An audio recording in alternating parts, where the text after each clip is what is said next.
2. Do not be conformed to this world, but be transformed by the renewal of your mind, and that by testing you may discern what is the will of the God, what is good and acceptable and perfect. రోమిలకు రాసిన పత్రిక 12వ అధ్యాయము 2వ వచనము. మీరు ఈ లోక మర్యాదను అనుసరింపక ఉత్తమమును అనుకూలమును సంపూర్ణమైన దేవుని చిత్తం ఏదో పరీక్షించి తెలుసుకున్నట్లు మీరు మీ మనస్సు మారి నూతన మగుట వలన రూపాంతరం పొందుడి. Proverbs chapter 9 verse 1. Wisdom has built her house. She has hewn her 7 pillars. సామెతలు 9వ అధ్యాయము 1వ వచనము. జ్ఞానము నివాసము కట్టుకొని దానికి 7 స్తంభములను చెక్కుకొని ఉన్నది.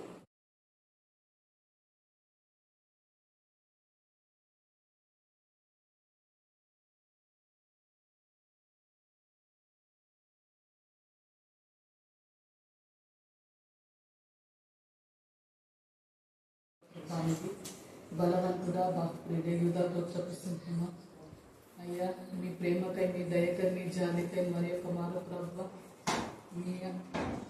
మీ ప్రేమతో ప్రభు కన్నిక్కరపడి ప్రభు నూతన సంవత్సరంలో ప్రభు మరి ఫిబ్రవరి మాసంలో కన్నిక్కరపడి ప్రభు దయ చూపించి ప్రభు అయ్యా రావాలి అనుకుంటున్నప్పుడు ప్రభు మరి చెల్లి కన్నులో ఉన్నప్పుడు ప్రభు చాలా బాధపడినప్పటికీ ప్రభు మరి సరళమైన ద్వారం కరెక్ట్ టైంలో తీసుకొచ్చినందుకు మీకు లెక్కలేని వందనాలు చెల్లిస్తున్నాను ప్రభు. వెళ్ళాలనుకున్నప్పుడు తొందరపడొద్దని మీరు సెలవిచ్చినారు ప్రభు. మరి అనుకోకుండానే నా తండ్రి మీరు ఇక్కడ చేర్చినందుకు మీకు లెక్కలేని వందనాలు చెల్లిస్తున్నాను ప్రభు. అయ్యా మా స్థితి మా గతి కాదు, కానీ కేవలం మీ దయ మీ జాలి మీ కనికరం మీ కృప చొప్పున ప్రభు ఈ సహవాసానికి పిలిచిన వాడు నమ్మదగిన దేవుడుగా మీరు ఉన్నారు. మేము కూడా ప్రభు నమ్మదగిన దేవుడికి నమ్మకంగా ఉండడానికే నేర్పించండి. మరణ పర్యంతం వరకు ప్రభు పిలిచిన ఆ పిలుపు ప్రభు ఆ సంవత్సరంలో పిలిచిన ఆ పిలుపుకి తగినట్టు బ్రతకడానికి నేర్పించండి ప్రభు. అయ్యా ఎల్లప్పుడూ మా పక్షంలో విజ్ఞాపన చేసినందుకు మీకు లెక్కలేని వందనాలు చెల్లిస్తున్నాం ప్రభు. మరి ప్రభు మీ సిలువకు అప్పగించడానికి ముందు ప్రభు మరి మీరు గిచ్చమనే తోటలో చేసిన ఆ ప్రార్థన మేము జ్ఞాపకం చేసుకోవడానికి సహాయం చేయండి ప్రభు. అయ్యా ఎంత వేదన ఎంత బాధ ఎంత శ్రమను మీరు ప్రభు మరి ఆ ప్రార్థనలో ప్రభు మరి చెమట రక్త బిందుగా మారటానికి ప్రభు మరి శరీరంలో ఎంత స్థితి ఉంటే ప్రభు మరి ఏమి జరిగింటే ప్రభు మరి చెమట రక్త బిందువుగా మారుతుందో ప్రభు మరి ఎంత శ్రమను అనుభవించాలని ప్రభు ఎంత బాధతో వేదనతో భారంతో కన్నీటి ప్రార్థన చేశారు. మాకును ప్రభు భక్తిని మీరు నేర్పించండి. ఇది నేర్చుకునే సమయం ప్రభు. నా ప్రాణంతో కొలిసి నా ప్రాణమా నేనిన్నే స్తుతింతు, నా ప్రాణమా నేనిన్నే స్తుతింతు, నా ప్రాణమైన యేసు నా ప్రాణంతో కొలిసి నా ప్రాణమా నేనిన్నే స్తుతింతు, నా ప్రాణమా నేనిన్నే స్తుతింతు, నా ప్రాణమైన ప్రాణమైన ప్రాణమైన యేసు నా ప్రాణమైన ప్రాణమైన ప్రాణమైన యేసు నా ప్రాణమైన యేసు నా ప్రాణంతో కొలిసి నా ప్రాణమా నేనిన్నే స్తుతింతు, నా ప్రాణమా నేనిన్నే స్తుతింతు.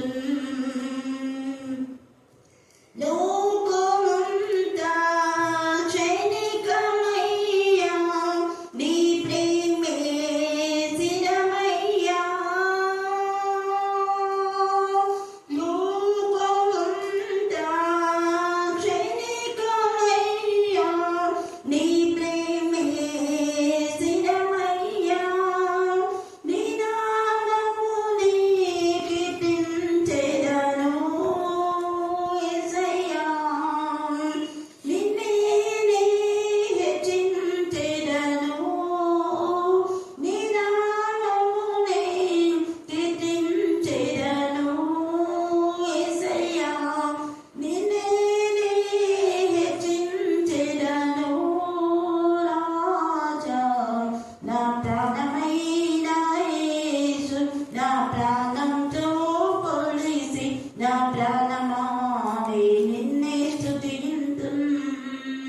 నా ప్రాణమా నిన్నే స్తుతింతును నా ప్రాణమైన ప్రాణమైన ప్రాణమైన యేసు నా ప్రాణమైన ప్రాణమైన ప్రాణమైన యేసు నా ప్రాణమైన యేసు నా ప్రాణంతో కొలిసి నా ప్రాణమా నిన్నే స్తుతింతును నా ప్రాణమా నిన్నే స్తుతింతును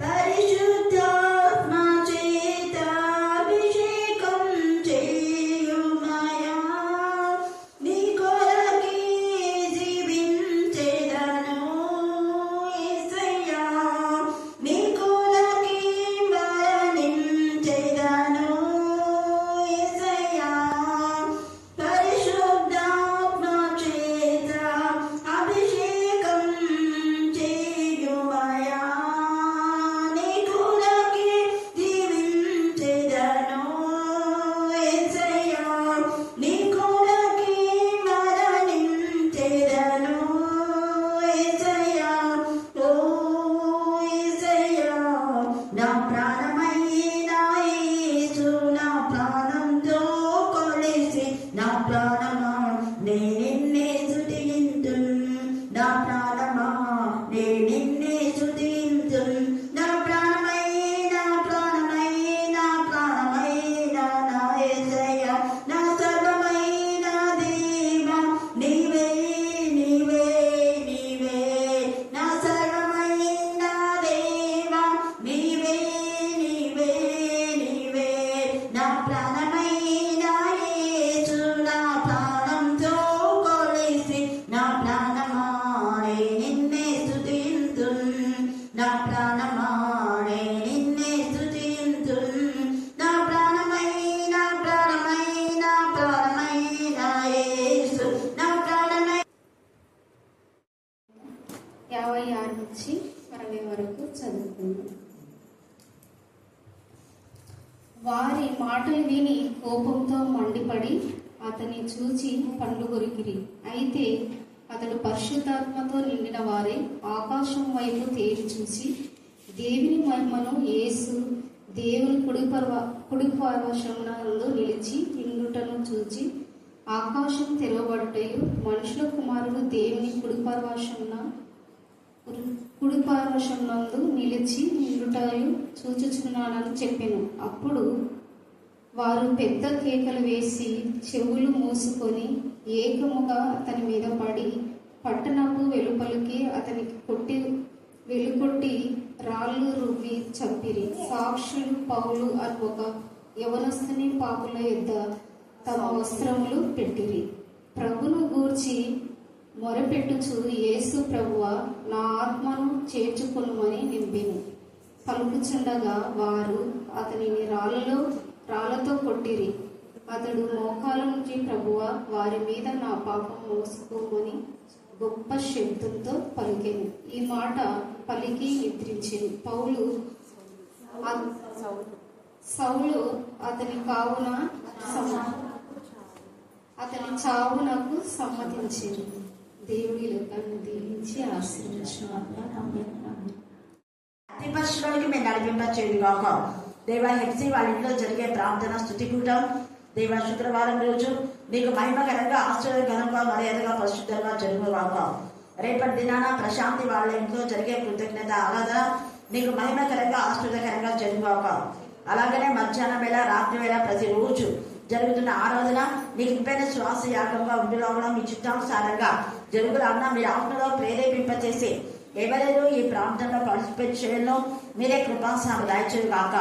ఎవరిని ఆశీర్వదించాలో వారిని ఆశీర్వదించండి, ఎవరిని బలపరచాలో వారిని బలపరచండి, ఎవరి జీవితంలో అద్భుతం జరిగించాలో వారి జీవితాల అద్భుతాలు జరిగిస్తున్నందుకు మేము స్తుతిస్తూ ఉద్యోగాలకు వెళ్ళి పనులకు వెళ్ళి ఆలస్యం మీ సన్నిధికి వచ్చారు చేదీర్చమని నా దేశనామన ప్రార్థిస్తున్నాం తండ్రి. ఆమేన్ ఆమేన్ ఆమేన్. ఆకాశము మళ్ళీ చెప్పండి, మళ్ళీ చెప్పాలి. ఎందుకంటే చాలా సార్లు ఆకాశం తెరవబడతా అని ఎన్నోసార్లు వింటుంటా. ఈ అంశాన్ని చాలా సార్లు కూడా నేను మరి తెలియజేశాను, మీరు కూడా విన్నారు. అయితే ఈరోజు ఇంకొక విధానంలో అంటే ఎన్నిసార్లు మనం ధ్యానం చేస్తే అన్నిసార్లు దేవుడు మనతో మాట్లాడతారు. అంటే ప్రతి 5 సంవత్సరాలకు ఒకసారి మనం బైబిల్ను వరుస క్రమంలో ప్రతి పదాన్ని ప్రతి వచనాన్ని ధ్యానం చేస్తూ ఉన్నాం. అలాగా ధ్యానం చేయడం ద్వారా ఇప్పుడు మరి ఎన్నోసారి మనం ఇది వింటున్నాం చెప్పండి. మళ్ళీ వేస్తాకు వస్తుంది. ప్రతి 5 సంవత్సరాలకు ఒకసారి బైబిల్లో మనం ముగిస్తున్నాం అన్నమాట. ప్రతి వచన ప్రతి పదం ధ్యానం చేస్తూ వస్తున్నాం కదా కొన్ని సంవత్సరాలుగా. మరి ఇప్పటికి ఎన్నిసార్లు ఇది మనం మళ్ళా మనకు గుర్తులేదు. ఎన్నోసార్లు ఎట్లా కౌంట్ చేస్తున్నాం? 35 ఏళ్ళు అయిపోయింది కదా.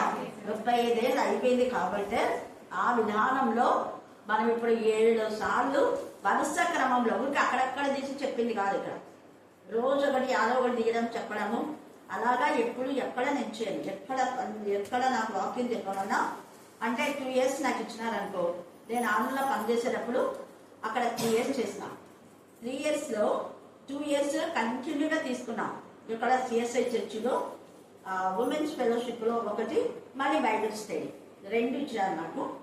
ఉమెన్స్ స్టడీలో ఒకసారి నేను, తర్వాత ఇంకొకసారి ఇంకొకరు ఉమెన్స్ మీటింగ్లో.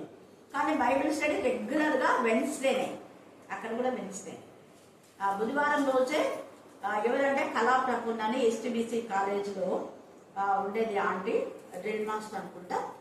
వాళ్ళ అక్క అక్కడ ఆలూరులో ఉన్నారు. ఆలూరులో జ్ఞాన ప్రకాశం అంకుల్ అని CSI church member uncle, president కూడా పోలీస్ డిపార్ట్మెంట్. వాళ్ళ మిస్సెస్ హెచ్ఎం. నేను వాళ్ళే నాకు అక్కడంతా అరేంజ్మెంట్ చేసింది, ఇల్లు తీసి అన్ని నాకు సమర్పణ. అక్కడి నుంచి నేను అక్కడ చిప్పగిరి మండలంలో రామదుర్గంలో నేను టీచర్గా పనిచేసేటప్పుడు అక్కడ ఆలూరులో ఉండి పరిచయం చేస్తూ అప్ అండ్ డౌన్ చేస్తాను. 1 year మాత్రం అక్కడ ఉన్న రామదుర్గంలో, మిగతా 2 years ఆలూరులో నుంచి అప్ అండ్ డౌన్ చేస్తాను. రెడ్డి చింత ఉన్నాను చెప్పాను కదా నేను.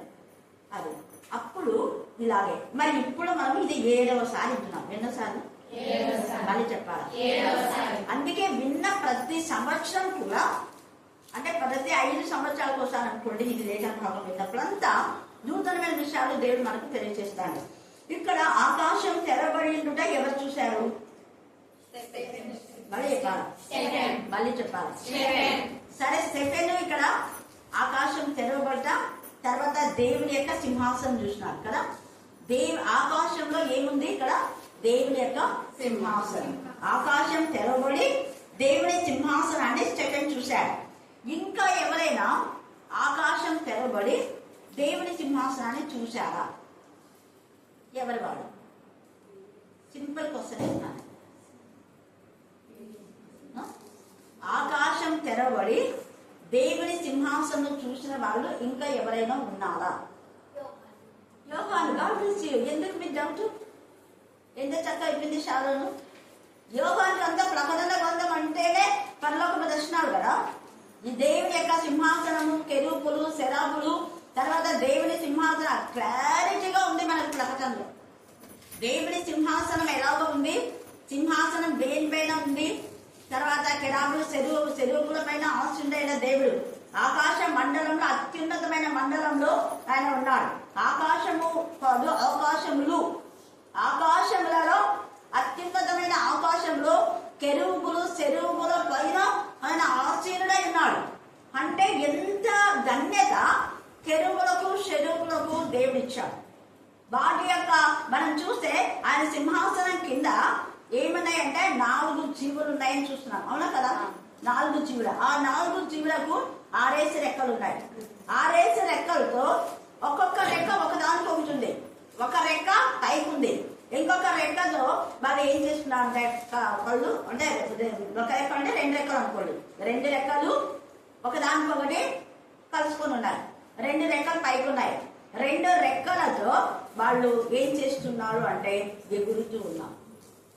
చూసారా ఎంత ఇది? ఆ 2 రెక్కలు అంటే ప్రతి జీవికున్న 2 రెక్కలు అంటే 8 రెక్కలు ఇలాగా ఉంటే వాటిపైన ఆయన సింహాసనం ఆసీనుడై ఉన్నాడు. కెరూబుల మీద ఆసీనుడైన దేవుడు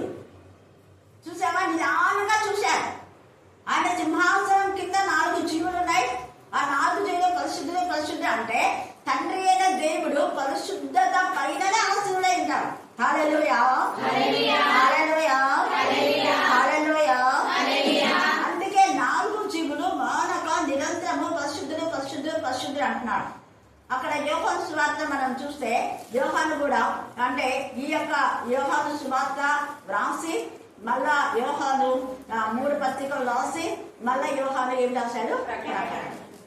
ఆ యోహాను అంటే స్టార్టింగ్ లో రాసినట్టు దాంట్లో ఒకటి వచ్చి చదవండి. యోహాను రాసిన మొదటి వాక్యం ఏమైందో? ఆది ఎందు ఏముందంట? మళ్ళీ చెప్పాలా? చెప్పండి. చాలా పదే పదే పదే మీరు అనండి. ఆది ఎందు వాక్యం ఉంది, ఆది ఎందు వాక్యం ఉంది, ఆది ఎందు వాక్యం, ఆది ఎందు వాక్యం ఉంది అంటే వెంటనే దేవుడు నిజంగా నీ హృదయం సిద్ధంగా ఉంటే దర్శనం ఇచ్చి నీతో దేవుడు మాట్లాడతాడు. అదే పదే పదే పదే అనండి. ఆది ఎందు వాక్యం ఉన్నాడు, ఆది ఎందు వాక్యం ఉన్నాడు, ఆది ఎందు వాక్యం ఉన్నాడు. ఇక్కడ ఈ వాక్యానికి ఇక్కడ ఈ యొక్క 4వ అధ్యాయంలో ఆ 4 జీవులు పరిశుద్ధులు పరిశుద్ధులు పరిశుద్ధులు పరిశుద్ధులు పరిశుద్ధ అంటే ఆ వాక్కు ఎప్పుడైతే వాళ్ళు పరిశుద్ధులు పరిశుద్ధులు పరిశుద్ధ పరిశుద్ధత మీద ఆయన సింహాసనం ఆసనుడైంది. నీవు నోటితో పలికితే ఆ పలుకు ద్వారా దేవుడు అద్భుతాలు చేస్తాడు. మనం స్తుతించే స్తుతుల పైన దేవుడు ఆసనుడైనా అంటే అసలు ఆయన ఊరుకోడు. ఆయన వచ్చా అంటే సంథింగ్ గివింగ్ ఫర్ అస్. ఊరికే రావడాయన. ఎప్పుడైనా ఊరికొచ్చాడా? రా. యేసు ప్రభువుని పంపారంటే నిన్న ఎంత చక్కగా చెప్పింది. ఆయన పంపింది మన కోసమే. మన కోసం అంటే మన నింద, మన వేదన, మన రోదన, మన బాధలు, మన రోగాలు, మన పాప యొక్క అస్సైత అంతా కూడా ఆయన బేర్ చేసినాడు. బేర్ చేసి మనకేం చేసింటే ఈవులను ఇచ్చాను. మీరు ఎఫెసీయులకు రాసిన పత్రిక 4వ అధ్యాయంలో భూమి కింది భాగంలోకి దిగిపోయాను అని రాయబడింది. 4వ అధ్యాయం 12 నుంచి చదువుకోండి.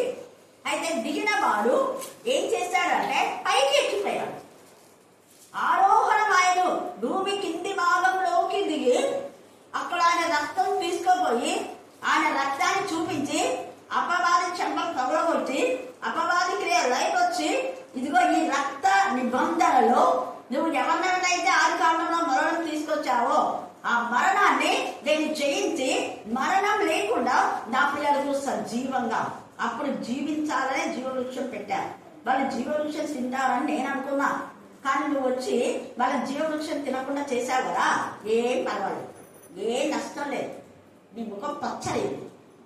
నువ్వు చేసిన అవివేకం పనికి నీ ముఖం పచ్చడైపోయింది. కానీ నా పిల్లలు సేఫ్ జోన్లో ఉన్నారు. నా పిల్లలు ఇదిగో ఈ రక్తంతో కాల్చిన రక్తాన్ని ఒక ప్రధాన యాజకుడు ప్రతిసారి కూడా రక్తాన్ని తీసుకొని దేవుడి యొక్క మందిరంలోకి అతి పరిశుద్ధ స్థలంలోకి వెళ్ళి ఇదిగో ఈ రక్తం ఇది అపరాధ పరిహార్థ బలి, దహన బలి, నైవేద్య బలి, సమాధాన బలులని 5 బలులు ఉన్నాయి. ఆ బలుల గురించి వాళ్ళకి చెప్పి వాళ్ళు దేని గురించి అర్పిస్తారో అది చెప్పి దేవా వాళ్లకు నైవేద్య బలిగా ఇస్తున్నాడు, వాళ్ళకి దచ్చాయి. అపరాధం తొలగించు ప్రభా, ఇదిగో వాళ్ళ పాపాన్ని తొలగించు, పాప పదార్థ బలి ఇది నైవేద్య బలి. వాళ్ళకి పండిన పంటలో నీకు నైవేద్యాన్ని తీసుకొచ్చారు. ధూప ద్రవ్యంతో నిన్ను స్తుతిస్తున్నారు, మహిమపరుస్తున్నారు, ఘనపరుస్తున్నారు. ప్రేమతో ఈ నైవేద్యంను స్వీకరించు తండ్రి అని ఆ రక్తం తీసుకొచ్చి దేవునికి తెలియజేస్తారు. తర్వాత సముఖపులు ఉంటే అంతా ఎట్లా చేయాలో అంత ఉంది. వంటలు చాలా ఉన్నాయి బైబిల్. గోధుమ పిండి 3 మానికల గోధుమ పిండితో 3 నూనెతో అంటారు. అంటే ఆ 3 మానికల్లో 3 నూనె కలిపి మీరు రౌండ్ షేప్ లో చపాతీ చేయాలండి. భక్ష్యములు కూడా భక్ష్యము సేరున్నారా, ఒక్కొక్క భక్ష్యము సేరున్నారా పిండి పెట్టి భక్ష్యాలు 6 దొంతులు. ఇక్కడ 6 ఉండాలా, అక్కడ 6 ఉండాలి. సముఖపు దానిపైన మీరు తీసుకొని రావాలా, అన్నీ ఉన్నాయి. ఏది ఎలా చేయాలనేది తేటగా పరిశుద్ధాత్మ దేవుడు. అలాగా ఆ యాజకుడు ఎలా వెళ్తాడో ఈ యాజకులంతా కూడా వాళ్ళు నిరంతరం ఉండే యాజకులు కాదు. కానీ యేసయ్య బలి ద్వారా యేసయ్య యొక్క చిందించిన రక్తము ద్వారా ఏమైపోయిందంటే నిరంతర యాజకుడు. అందరూ చెప్పండి గట్టిగా, యేసయ్య నిరంతర యాజకుడు. యేసయ్య నిరంతర యాజకుడు. ఎందుకు ఇలా నిరంతరంగా యాజకుడు అయినా అంటే నేను నా మాట చెప్పింది అన్ని బలులను నేను కోరను చెప్పాను కదా. ఆ బలొద్దు ఈ బలొద్దు అన్ని బలు నాకేమైనా ఇష్టమా? మీకు చెప్పాను నేను బలి అర్పించమని. ఇవి నాకు అంగీకారం కావు. కానీ మన హిబ్రీ 5లో చూసిన విధానంలో 7వ వచనంలో శరీరధారి అయి ఉన్న దినాలలో ఆయన మహారోదనంతోనూ వేదంతోనూ కన్నీళ్లతోనూ తన్ను మరణం నుంచి రక్షించగలవానికి లేకపోతే ఆయన ఏం చేశాడు? ఇవన్నీ చేసి నందున అంగీకరించబడాడు. ఆయన బలి అంగీకారమైంది. ఇక్కడ ఈ బలులు అంగీకారం అవుతున్నాయో లేదో తెలియదు మనకు. కానీ తేటగా చెప్తున్నాడు, ఈ బలుల కంటే ఇది శ్రేష్టమైన బలి, ఉన్నతమైన బలి, శాశ్వతమైన బలి. ఇక మీరు బలులు ఆపేస్తున్నా, ఇక ఏ పశువులు బాగుపడవసరం లేదు. మీ పాపలకు అవి బలవుతున్నాయి. వాటి రక్తము దేవుని దగ్గర బలపెట్టిందంట. దేవా పాపి వాళ్ళు పాపం చేస్తే నిర్దోషమైన నేను నిర్దోషిన కదా, నిర్దోషమైన గొర్రెను వధించాలని నువ్వే చెప్పినావు, నిర్దోషమైన కోడని నువ్వే చెప్పినావు, నిర్దోషమైన పొట్టేలు నువ్వే చెప్పినావు, నిర్దోషమైన పక్షులను మీరే చెప్పినారు. మరి మేము నిర్దోషులమైతే వాళ్ళు పాపం చేస్తే మమ్మల్ని ఎందుకు దేవా ఇలాగా అవి వరకు. అంతేకాకుండా చాలా మంది పేదవాళ్ళు ఉంటారు, ఎప్పుడు ఇంకా ఎన్నిసార్లు బలి అర్పించాలి, ఎన్నిసార్లు అర్పించాలి, పాపం చేయడం బలి అర్పించాలి, పాపం చేయడం బలి రొటీన్ అయిపోయింది. మనిషిగా ఎక్కువ పాపం చేస్తున్నాం.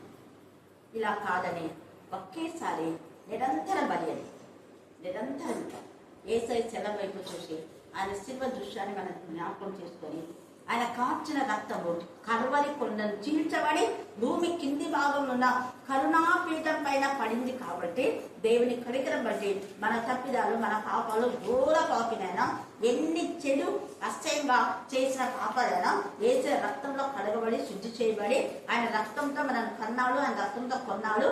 ఆ రక్తమే ఈ వాక్యం. అది ఆదియందు వాక్యం అంటే రక్తం, రక్తం అంటే జీవం, జీవవాక్కు అని ఉంది కదా. ఆదియందు వాక్యం, జీవించే వాళ్ళే మాట్లాడతారు, చచ్చిపోయిన వాళ్ళు మాట్లాడతారా? మాట్లాడు. జీవం నీలో రక్తం ఉంటేనే మాట్లాడతారు. రక్తం తక్కువ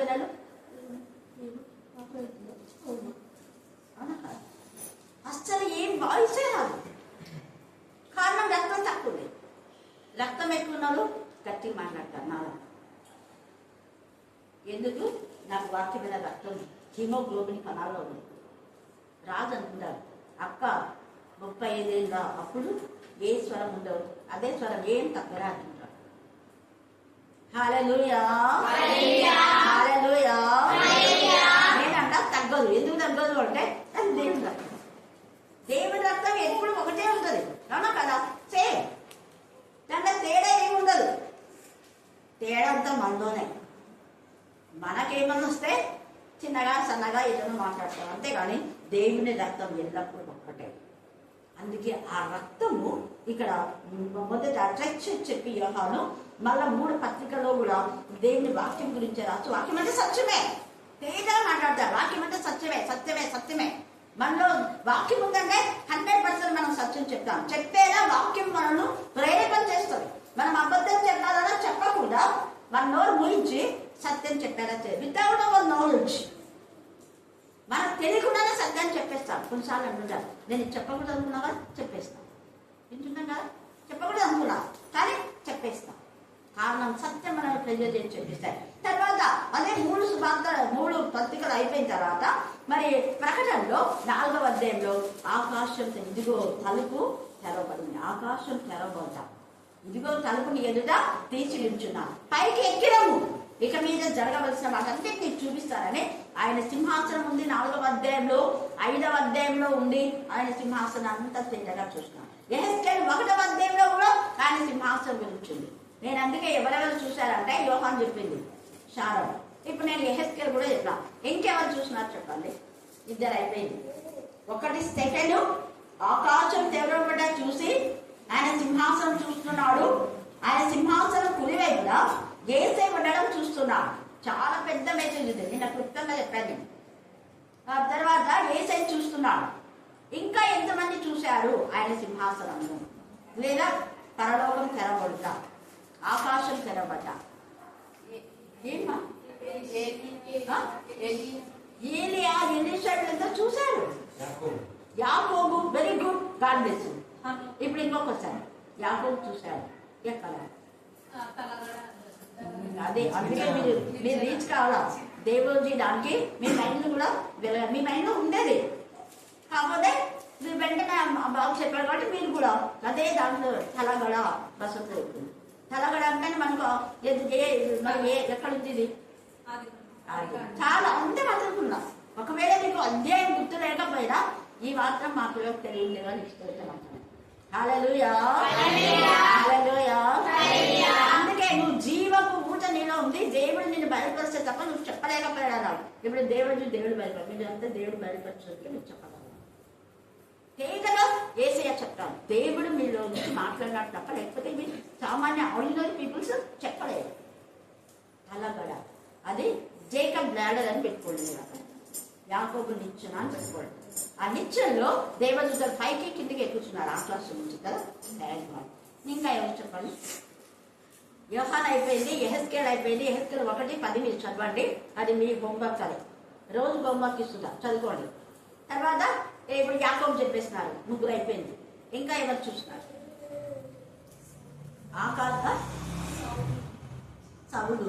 సౌలు వెలుగు చూస్తున్నాడు, అంటే దర్శనాలు కూడా చూస్తున్నాడు. ఓకే, ఇంకా చెప్పండి.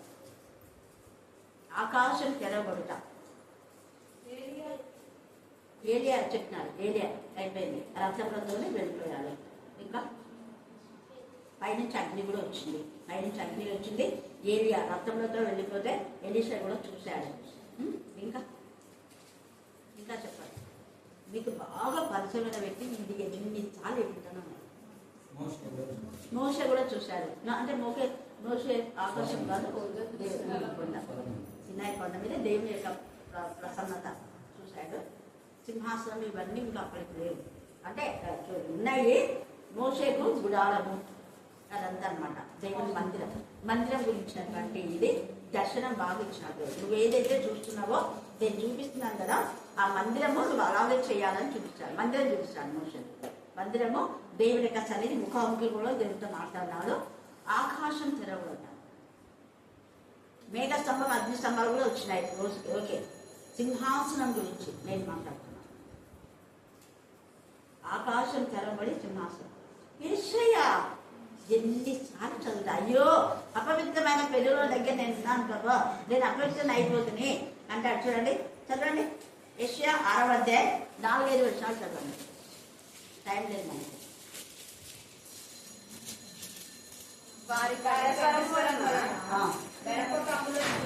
గడప కమ్ముల పునాదు అంటే ఎవరు ఇక్కడ పరిశుద్ధులు అంటున్నాడు. ఇంకా పైన చదవండి. ఇంకా పైన 1వ వచనం రాజైన ఉజ్జియా వృద్ధి నందిన సంవత్సరం ఎక్కడుంది? ఇక్కడ అత్యున్నతమైన సింహాసనం నందు, అతి ఉన్నతమైన సింహాసనం, ఇంకెవరికి లేదు ఇలాంటిది. అత్యున్నతమైన సింహాసనంలో స్టెఫెన్ చూశాడు. అత్యున్నతమైన సింహాసనం యెషయా చూశాడు. ప్రభు ఆశ్చర్య అంటే చూసి తినే ఆయన చొక్కాయు దేవాలయం అంతా నిండుకున్నాయి.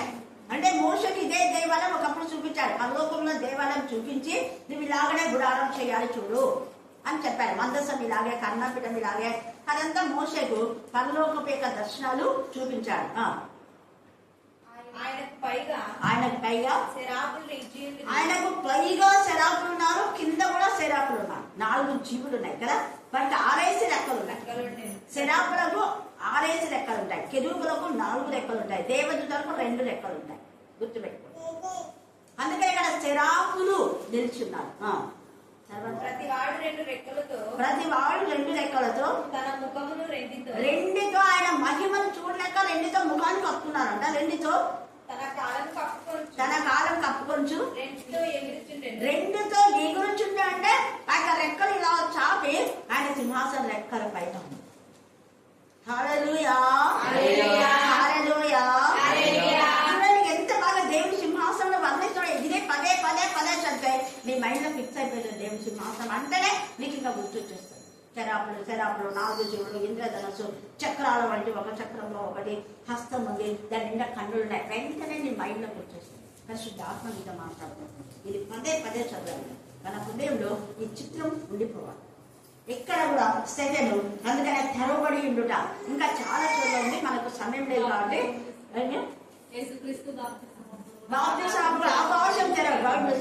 ఆకాశం తెరవబడి పావురం పరిశుద్ధాత్మ. చూడు దేవుడి మీద ఎట్లా మాట్లాడుతున్నావు.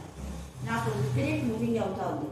నా పిల్లల ఆత్మతో నింపబడిన దేవా అంటే దేవుడు నన్ను ఎంతగా తాకుతున్నాను. సంతోషం. అది నేను ఏది చెప్తుంటానో అది మేము అన్ని గుర్తిస్తాను. ఎందుకంటే ఏసయ్య అదే కోరుకున్నాం. నేను ఎలాగున్నానో నా శిష్యులు అలాగే ఉన్నారు, అలాగే అంతకంటే ఎక్కువనే చేశాడు దేవుడు. తెలంగాణ ఆకాశం తెరవబడి తలుపు నీ ఎదుట తీసి ఉంచాడు. ఈరోజు వాక్యం విన్న మీ అందరి జీవితాల్లో దేవుడు తెరిచి ఉంచిన తలుపులు దాచుంచాడు. మూయబడి ఏమి మూయబడవు నీ బతుకులు, అన్నీ తెరబడిన జీవితాలు దేవుడు మిగిస్తాడు.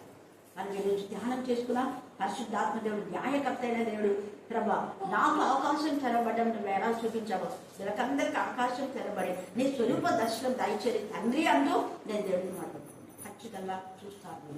నేను మాత్రమే కాదు, శిష్యులు మాత్రమే కాదు, స్టెఫెన్ మాత్రమే కాదు, తర్వాత యెషయా మాత్రమే కాదు, ఎహెజ్కేల్ మాత్రమే కాదు, మీరు కూడా చూస్తారు. హల్లెలూయా. శిష్యులు మొదటగా చూశాను, పై నుంచి ఆ స్వరం విన్నారు. అంద్రేయ వీళ్ళందరూ పేతురు, అంద్రేయ యోహాను శిష్యుడు. అప్పుడు వచ్చి చెప్పాను, రే తమ్ముడు నేను యోహాను దగ్గర ఉన్నాను, బ్యాప్టిజం తీసుకోవడానికి వచ్చేసరికి బ్యాప్టిజం ఇచ్చి ఆయన నీళ్ళలో ముంచి పైకి వచ్చేసరికి ఆయన నుంచి ఒక స్వరం వినపడింది, ఆకాశం తెరపడి పరిశుద్ధాత్మ వచ్చి ఈయన నా ప్రియకుమారుడు, దీని నేను ఆ రెక్కలు ఎలా కొలుస్తారా. అందుకే పరిశుద్ధాత్మ ఆహ్వానానికి గుర్తు అనే మాట మనం చూస్తున్నాం. ఎంత ఇదిగా దేవుడు మీతో మాట్లాడుతున్నాడు, ఎంత సంతోషమో. నిన్న వసంత కానీ వీళ్ళంతా చెప్పారంటే లేఖన పాఠం యేసయ్య యొక్క జనన మరణ పురంతం ఎప్పుడు మనం మర్చిపోయాం. ఆయన మన కోసమే పాప రోగం, మానసిక రోగం, దాన్ని ఎవరైనా బాగు చేయలేరు. మనుషులంతా ఏ రోగమైనా ఇప్పుడు వచ్చింది, ఎక్కడి నుంచి ఫారెన్ కంట్రీస్ వచ్చినా కూడా చాలా రోగాలు క్యూర్ అవుతున్నాయి. బట్ క్యూర్ కాని రోగం ఏదంటే మానసిక రోగం కదా. చేతిబడు, మతి చాంచలం, శుద్ధ శక్తులు, ఈ రోగాలన్నీ పోయినట్టు వాళ్ళు ఏమేమో చేస్తారు, కానీ అవి దేవుని నామం ద్వారా వేసే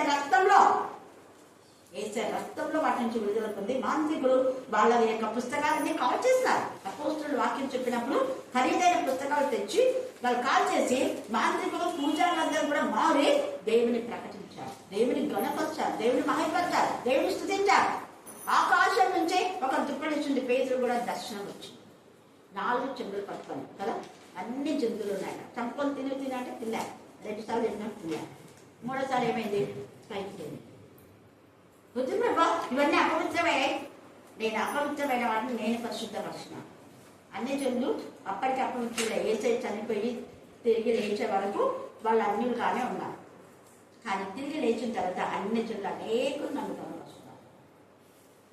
కానీ దేవుని పిల్లలు అనుకునేవాడు నాకు దూరం అయిపోయి, అన్నిలంటే దూరమైన వాళ్ళు దూరం అయిపోయి అల్లరి చేసుకున్నాను. అలాంటి అల్లరి వద్దు, నీకు ప్రశాంతత. అందుకే వీళ్ళంతా కూడా మన హెబ్రీలకు రాసిన పత్రిక 1వ అధ్యాయము, హెబ్రీ 1వ అధ్యాయం 1వ వచనం చదవండి. హెబ్రీ 11. పూర్వకాలం నానా సమయంలోను నానా విధములను ప్రవక్తల ద్వారా మన పితరులతో మాట్లాడిన దేవుడు ఈ దినమున అంతల మందు తన కుమారుని ద్వారా మాట్లాడుతున్నామంటే రక్తం మాట్లాడుతుంది. మీరు మళ్ళీ చెప్తున్నా, ప్రాణం ఉండే వాళ్ళు మాట్లాడతారు, చచ్చిపోయిన శవం మాట్లాడదు. మనం జీవం ఉందంటే ప్రభు వలలో మనం తీసుకుంటున్నామంటే, ప్రభు రక్తం తీసుకున్నామంటే మనం ఖచ్చితంగా ప్రభువును ప్రకటించాలి. లేదంటే మనం చచ్చిన సేవలే, జీవం ఉంటే నువ్వు ప్రకటిస్తావు. రోషం రావాలి. అక్కడ ఏరియాకు రోషం వచ్చింది కాబట్టి పైనుంచి అగ్ని దిగి వచ్చి కందకమును బుగ్గిని అంతా కూడా నీటిని దహింపచేసింది. నెయ్యి నైవేద్యంగా ఎలా నీరు పోసారు, కందకం నిండా నీరు పోసారు, కట్టెలన్నీ కూడా నీరుతో తచ్చిపోయాయి. పైనుంచి బయట నుంచి తెచ్చి అగ్ని మండించదు, కానీ పైనుంచి అగ్ని మొత్తం పూజ చేసి పడేసింది. అది పరిశుద్ధాత్మ. దాని అర్థం ఏంటంటే నీ జీవితంలోకి పరిశుద్ధాత్ముడు వస్తే దుష్ట శక్తులన్నీ కూడా దహించి బూడిదైపోతాయి, ఏం మిగలవు, పనికి రాకుండా పోతాయి. అగ్ని బాప్తిసం చాలా ప్రాముఖ్యం. అందుకనే యేసయ్య మీరు నీటితోనూ అగ్నితోనూ బాప్తిసం తీసుకోవాలి. నాకు ఇంకొక బాప్తిసం ఉంది అన్నాడు, 3వ బాప్తిసం. అదే ఏంటంటే శ్రమలు అనే బాప్తిసం. శ్రమల చేత మనం నింపబడినప్పుడు మనం ఆకాశం తెరబడ్డ చూస్తాం. ఇక్కడ స్టెఫెను రాళ్లతో కొట్టేది పాపం చేసిన వ్యక్తులను కొడతారు కదా. ఇతను ఏ నేరం చేయలేదు, కానీ రాళ్లతో కొట్టి ఆయన చావడం ద్వారా ఆయనకి ఎంత అదృష్టం వచ్చింది. ఆకాశం తెరబడి దేవుడు అక్కడ యేసయ్య నిలబడి ఉన్నాడు. మనకు అంతకంటే ముందు వధింపబడిన గొర్రెపిల్ల మన కోసం నిరంతరం విజ్ఞాపన చేస్తున్నాడు అంది.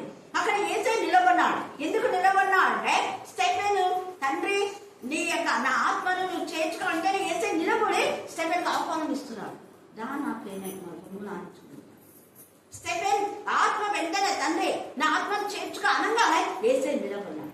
సింహాసన ఆసీనుడైన యేసయ్య, తండ్రి కుడిపార్శ్వన ఆసీనుడైన యేసయ్య, తండ్రి కుడిపార్శ్వన ఆసీనుడై ఉన్నాడు. చూస్తున్నాడు అన్నాడు. పైన పైన చూసినాడు అన్నాడు కదా, అన్నాడు లేదా? పైన చూసినాడు. చూడండి ఎంత చక్కగా మనం చూస్తే ఆకాశం తేలి చూసి దేవుని మహిమను యేసు దేవుని కుడిపార్శ్వమందు నిలిచి ఉండుట చూస్తుంది. ఇది జరుగుతున్న యేసయ్యకు తెలుసు. రాళ్లతో కొడుతూ ఉన్నారు. నేను చూస్తున్నాను, ముసుగు రాలని వాళ్ళు ఏమేమో చెప్పాను. ఇంకా ఏం అవసరం లేదన్నా. వెంటనే యేసయ్య లేచి ఆత్మను చేర్చుకున్నాడు. సెపెన్ ఆత్మ రొమ్మును ఆదించుకున్నాడు. ఎంత కష్టపడతామో అంత షైన్ అయిపోతాం దేవుని యొక్క విషయంలో.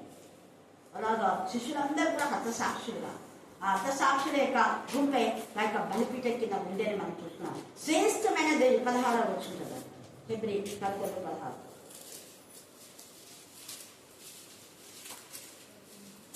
అయితే వారు మరి శ్రేష్టమైన దేశమును, శ్రేష్టమైన దేశమే. ఇప్పుడు స్టెఫెన్ ఎక్కడికి వెళ్ళినాడు? ఈ దేశంలో ఎక్కడ చూడు అలజడి, కలవరం. భారతదేశంలో కూడా ఎప్పుడు బాంబులు పడతాయో మనుషులంతా ప్రాణాలు బిగపట్టుకొని చూస్తున్నారు. ప్రతి దేశం పాడైపోయింది. ప్రతి దేశంలో నెమ్మది లేదు, సమాధానం లేదు, భయం భయం భయం గుప్పిట్లో ఉన్నారు. కానీ ఇక్కడ స్టెఫెన్ దేవునిలో ఉన్నాడు, భయపడ్డాడు. అందుకనే వారు మరి శ్రేష్టమైన దేశము అనగా పరలోక సంబంధమైన దేశము కోరుచున్నారు. అందుచేత తాను వారి దేవుడని అనిపించుకున్నటకు దేవుడు వారిని గురించి సిగ్గుపడడు. ఇక్కడ సిగ్గుపడడు. నా గురించి నా దేవుడు సిగ్గుపడడు. నేను మానవునే నన్ను ఆయన రొమ్మున ఆడించుకుంటాడు నాకు తెలుసు. అలాంటి దేవుని గురించి నేను సిగ్గుపడదు. ఏసే సిగ్గుపడకుండా వీధిలో నిలుచుకొని పోయాడు నా కోసమే, నా పాపం ప్రక్షాళన చేయడం కోసమే. సిగ్గుపడలేదు ఏసయ్య. ఏసే ముఖానికి ఉమ్మి వేశాడు, సిగ్గుపడలేదు. గడ్డం లాగాడు, సిగ్గుపడలేదు. కళ్ళకు గంధం కట్టి గుద్దాడు, సిగ్గుపడలేదు. ఉమ్మిచ్చాడు, సిగ్గుపడలేదు. అవమానించాడు, నిందించాడు, హేళన చేశాడు. ఓ నువ్వా రాజు? నీ వస్త్రాలు తీసుకుంటే ఏం చేయలేకపోతావు. రాజు వస్త్రాలు కానీ కిరీటం కానీ ఎవరిని తీసుకోలేదు అన్నట్టుగా హేళన చేశాడు. అరే వస్త్రాలు తీసేసుకుంటే మౌనంగా ఉన్నావు. నీ వస్త్రాలే నువ్వు తీసేస్తుంటే ఊరుకున్నాడే నువ్వు రాజువా? అప్పుడు అందరి ముఖం పచ్చరయ్యేలాగా దొంగ మారి యేసు నువ్వు ఒక రాజు, నీ రాజ్యంలో నన్ను జ్ఞాపకం చేసుకో, నా కోసమే రక్తం కాల్చావు. I believe it. ఈ రక్తం ద్వారానే నాకు విడుదల విమోచన నాకు అర్థమైపోయింది. ఈ రక్తం ద్వారానే నేను ఈ రాజ్యం వారసు అవుతాను. అందుకే జ్ఞాపకం చేసుకున్నాను. నీ రక్తం అంతా కాల్చబడింది. చూస్తున్నాడు దొంగ. ఎంతగా శ్రమించావు రక్తాన్ని చూశాడు. అందుకనే పక్కన ఉన్నటువంటి చావు బతుకుల మధ్య యేసయ్య వైపు చూశాడు. వాడు ఏమేమో మాట్లాడుతున్నాడు మొదలుతున్నట్టుగా ఇష్టానుసారం. మనం యేసయ్య పక్కలోనే ఉన్నాం. యేసయ్య సమీపంగా ఉన్నాడు. అంటే యేసయ్య వాక్యం మన దగ్గర ఉంది. యేసయ్య వాక్యం మన దగ్గర ఉంటే యేసయ్య మనతో ఉన్నాడు, మనలో ఉన్నాడు, సమీపంగా ఉన్నాడు. తనకు నిశ్చయముగా మొదలుపెట్టేవాడికి ఆయన సమీపంగా ఉన్నాడు. సమీపంగా ఉన్న యేసయ్య వెంటనే సెకండ్లలోనే నేనే నాతో కూడా పరదేశంలో ఉందని రెస్పాన్స్ ఇచ్చాడు. ఈ వీడు మాట్లాడుతూ ఏం మాట్లాడు ఎలాగున్నాం? యేసయ్య సమీపంలో ఉన్నాడు. మొదటి దొంగలాగా ఉన్నామా? హేళన చేసే విధానంలో రెండవ దొంగలాగా ఇది మాకు తగ్గిందే, ఈ రోగం మాకు తగ్గిందే, ఈ బాధ మాకు తగ్గిందే, ఈ వేదన మాకు తగ్గిందే, ఈ నిందలు మాకు తగ్గిందే అని మనము మన తప్పుదల గురించి పశ్చాత్తాపడి యేసయ్య అంటాడు, తగ్గిందని నువ్వు ఒప్పుకున్నావు కదా నా మీద, నా కొడుకు చాలు, అవి నా మీద ఉన్నాయి. ఇక నువ్వు నిందలకు ఓర్చుకునే విధానంలో నిందలు ఓర్చుకునే శక్తి నేను ఇస్తాను. ఇక నిందలు ఎవరు ఎక్కడ నిందించారో అక్కడే నేను పికప్ చేసుకున్నా, అక్కడనే షైన్ అయిపోతా, అక్కడ నేను లిఫ్ట్ చేస్తా. అక్కడనే ప్రశంస, నింద చోటనే ప్రశంస, అవమానం చోటనే ప్రశంస. ఎక్కడ అపవాది మాట్లాడుదన్న అదే ఊర్లోనే నేను మాట్లాడేలా చేస్తాను. రోషం దేవుడు మనకున్నాడు. అయితే మనం కోరుకోవాల్సింది శ్రేష్టమైన ఈ దేశం కాదు. ఈ దేశం అంతా అల్లర్లు, అలజడి, కలవరం, పీస్ ఆఫ్ మైండ్ ఉంటాం. కానీ శ్రేష్టమైన దేశం కోరుకున్నాడు కాబట్టి స్టెఫెను రాళ్లతో కొట్టినా కూడా భరించాడు. ఈ దేశం ఆయన ఇలాంటి నీతిమంతులకు తగింది కాదు. అందుకనే దేవుడు పెట్టిన తీసుకు రాళ్ళతో కొట్టినా కూడా బ్రతికించగలడు. అవునా కదా? ఆయననే జీవదాత. నూనెలో వేస్తే కలకల కాగేటువంటి నూనె వేస్తే కూడా యోహాను బ్రతికాడు. కారణం ప్రకటన తగలదు. ఆయన చిత్తాన్ని నెరవేర్చడానికి ఎవరిని ఏ విధానంలో ఎప్పుడు వాళ్ళ గురించి రాసించాడో ఆ జగత్తు పునాది వేయబడక ముందే మన దినములన్నీ లిఖితమై ఉంటాయి. కానీ దేవుడికి విరోధంగా చేసే వాళ్లకు 90 ఏళ్ళు వాళ్ళకి రాసిన వాళ్ళ పాపాలను బట్టి వాడు 20 ఏళ్ళకే తెచ్చుకుంటారు. మిగతంతా వాడు గావు కేకలు వేసుకుంటా ఆశించుకుంటా ఇంకా వాడిని బతుకుంటారు. అయితే దేవుని పిల్లలకి దేవుడు నిర్ణయించిన విధానంలో జనం ఉంటుంది. దేవుడు నిర్ణయించిన ప్రకారమే మరణం ఉంటుంది. జనన మరణంలో దేవుని ఆజ్ఞ. దేవుడు ఈ లేఖన భాగం దీవించి ఆశీర్వదించుగాక. ఆమేన్, ఆమేన్. చివరి ప్రార్థన శ్వేత మనందరిలో ప్రార్థన నడుస్తుంది.